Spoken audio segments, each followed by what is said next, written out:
artists, how are you today? I am Miss Kate and this is Art Date with Miss Kate. I am so glad you're here. We are going to do another day of Architecture Week. We have so far talked about architects. We've talked about types of architecture. Today we're going to talk about a function of architecture that we haven't yet talked about.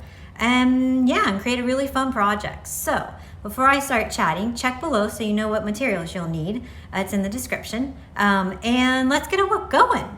So we've talked about how architecture is a form of art that they design buildings, but they have to have a function, a use. We said that they can be a house. We've talked about some house architecture. We did birdhouses, but you live in a house. That's its function. Architecture can serve to be a tomb or burial site. That's another function of a piece of architecture. Architecture can be a hospital where we go if we're sick. Sometimes architecture is for a monument or something that is going to be representative of a time period. That would be its function. So we're going to look at a specific one today. That would be the Space Needle in Seattle. Here's a picture of it. The Space Needle was built in 1962 for the World's Fair. Well, Miss Kate, what in the world is a World's Fair? Is that like a super huge fair? Carnival? No. They still happen today, not as frequently, but a World's Fair is where inventors and creators and thinkers from all around the world would gather and they would share their newest creations and inventions and share ideas with each other. It was a time to exchange thoughts, and it was kind of like a celebration. It was like an idea festival, if you will. So in 1962, this was presented for the World's Fair, which was held in Seattle. Around this time also, we started getting really big into space travel. We were about to send astronauts to the moon. We were exploring outer space.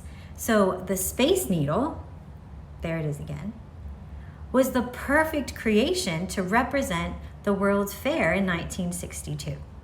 So what's about this Space Needle? Well, here's some fun facts. The Space Needle is 602 feet tall. That's quite high into the sky. At the very top of it, it has 25 lightning rods. This protects it from getting struck by lightning. Another really interesting thing is that this Space Needle, which is really tall, you'd think and it's not super thick, it's got a lot of holes in it, and it's kind of like, well, take a peek. Those tall legs. It can withstand winds of over 200 miles an hour without falling down. And it can survive an earthquake of a 9.1. That's pretty sturdy and that's pretty stable for some piece of architecture that looks a little bit flimsy. So that's one piece of architecture that has become a monument, a place to visit now. At this point, you can actually go up to the very top, to the observation deck. It's around 500 something feet. There's even a rotating restaurant. So it spins around while you eat dinner very slowly. You won't get sick to your tummy. And enjoy a meal looking over the Seattle city. So we're going to do a project with that, the Space Needle today. One more thing I thought we would share is the idea of a cityscape. We haven't really talked much about this, but a cityscape is when you see the outline of a city in sort of the background. If you were to look at an artwork and you would see an ocean as the background, that would be a seascape. If you saw land, it would be a landscape. In this case, we're going to be doing a cityscape behind the Seattle Space Needle because that's what's behind it. So our background will be a cityscape. Our Space Needle will be in the front part, the foreground, and we're going to put a really fun back sky going on. So we'll keep this, let's see. Let's get 2 sheets of white paper. If you have watercolors, go ahead and grab those. If you don't, crayons and markers are fine. A pair of scissors and a little bit of glue. I think that's it. So I will go get my supplies ready and I will see you in 2 snaps of a finger click.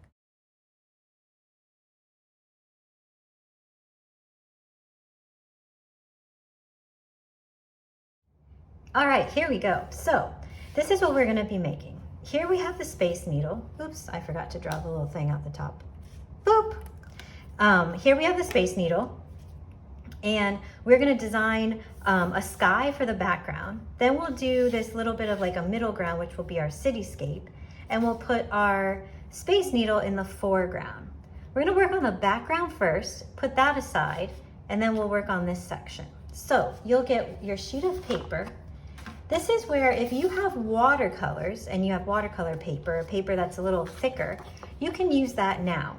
What I did is I simply painted, this is actually 2 sheets of paper. I'm not sure y'all can see that, and we glued them together.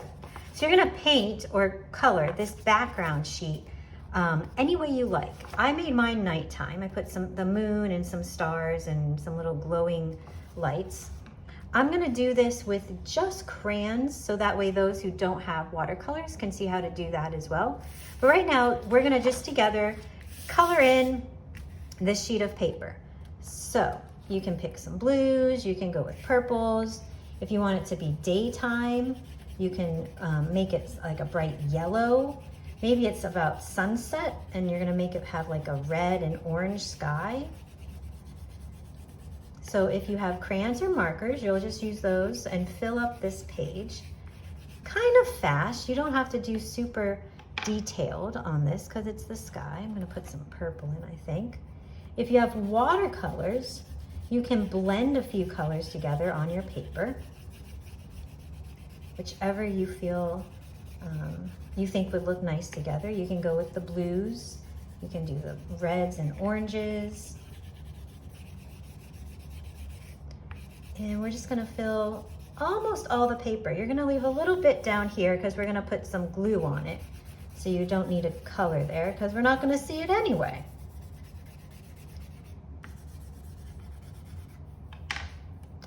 Now, if you need a few extra minutes, remember you can always pause the video. You don't have to keep right up at the same time. And then when you push play, we'll be right there waiting for you, ready to tackle the next part of the project. I'm just about done. And I'm gonna quickly add in a moon for keep it a little bit of the night sky going on. You can also, if you happen to have scrap paper laying around, you can cut out a moon. You could cut out some clouds. You can always add that on top with a little bit of glue. So that's another option. Get some stars in the sky. All right, so I'm gonna move this out of the way now and get my other sheet of white paper. All right. You can go ahead and keep working on this and push pause, or you can put it to the side and we'll do this part together. We're gonna draw the Space Needle first, then we'll add in the cityscape. And what I'll do is I'll put up the pause screen and you can add different patterns to each building. Now, if you don't want the patterns, you want them to make it look more realistic, like a real city, you're welcome to do that and just put some windows in. I thought, that's a lot of windows to put for one picture, so I thought let's have fun and put some patterns, but it's totally up to you. So with your white paper, we're gonna start with the Space Needle. It's the highest thing in the sky in Seattle. It rises above every other building. Remember, it has 25 lightning rods on it to prevent it from getting hit by lightning. We're gonna put the top somewhere towards the top of your paper, any side. I'm gonna keep mine to this side. And we're gonna start with kind of like an oval. We're making what looks sort of like a flying saucer. The top part of the Space Needle kind of replicated what something in space travel would look like. Because remember, we said this was around the time when space travel was really popular. Put a straight line across.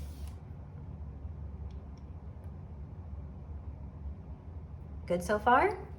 Okay. We'll add part of like a rectangular piece towards the top. And it does have a rod coming off the top, but we're gonna cut it. So we're gonna have to cut it off. You can't really cut a line and keep it on. So we'll leave that off for now. Now we'll add in the legs of this. it starts with like a V, and then the bottom is an upside down V. So we'll break it up as much as we can.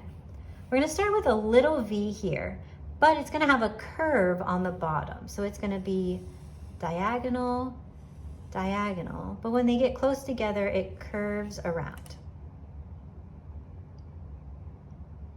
Got it? Okay. We're gonna do another one going this way, but it's gonna be a little bit longer. So we're gonna start with a curve and then carry the diagonal down and down. Good so far? Okay. Remember, if you need a pause, go ahead and we'll be waiting for you when you're back. Now we're gonna add the outside edge of this. So it's gonna kind of mirror or go right along the edge of these two lines. So take a peek. I'm gonna go right along, and then when I get here, I'll curve and then go right along this one. And I'll do that to the other side as well.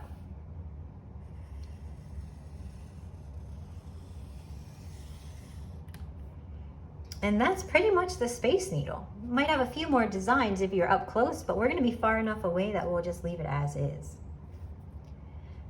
Now what we'll do is we'll start adding in the cityscape behind it.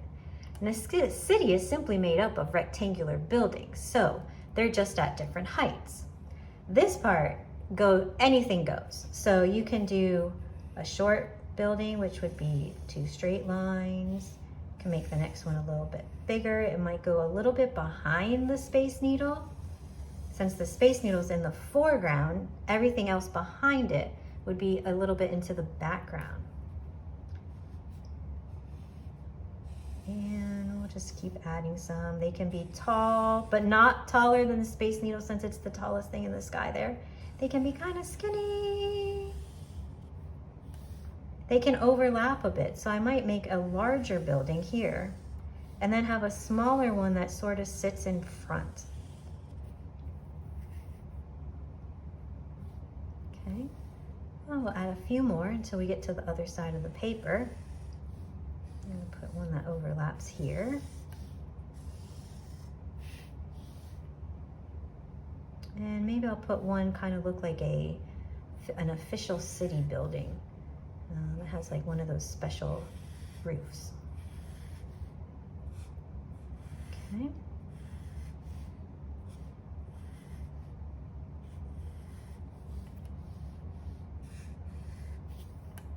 So at this point, I'll put one more in there. I think that looks good. Oh, I like that. Okay. So you finish up how you want your city to look. At this point, what I will do is I will put up the pause screen with my pattern page, so you can add some patterns, or you can simply just add windows. But it's gonna be a lot of windows, and you'll have to color them, maybe black in. So either option works though. They can be big windows, little windows. Again, what I'll do is put up the pause screen with the patterns though, so you can add patterns in similar to what I did with this one, okay?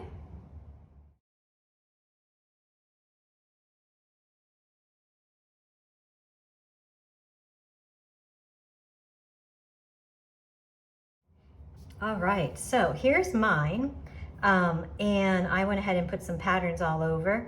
That was a lot of fun. I created some new patterns I don't think I've ever made in my whole life before. Remember, a pattern is simply an image or a line or a shape that repeats in an interesting way. It becomes predictable. We know what to expect. So what we're going to do now is bring these two and merge them together. So very carefully, you are going to, with your scissors, remember scissors safety, please. I don't want any little fingers coming flying off.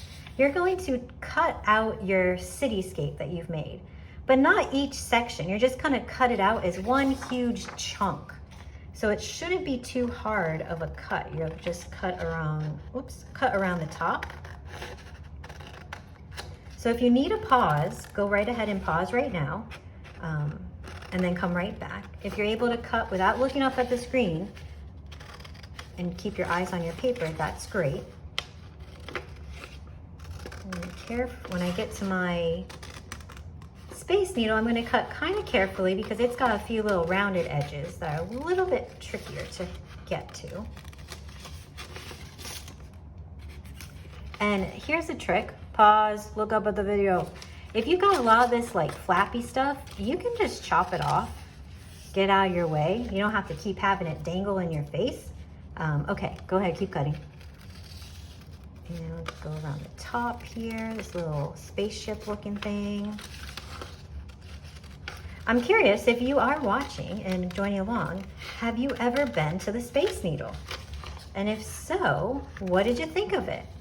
I have not been, but I think it's going to be on my to-do list. All right, so I got mine cut.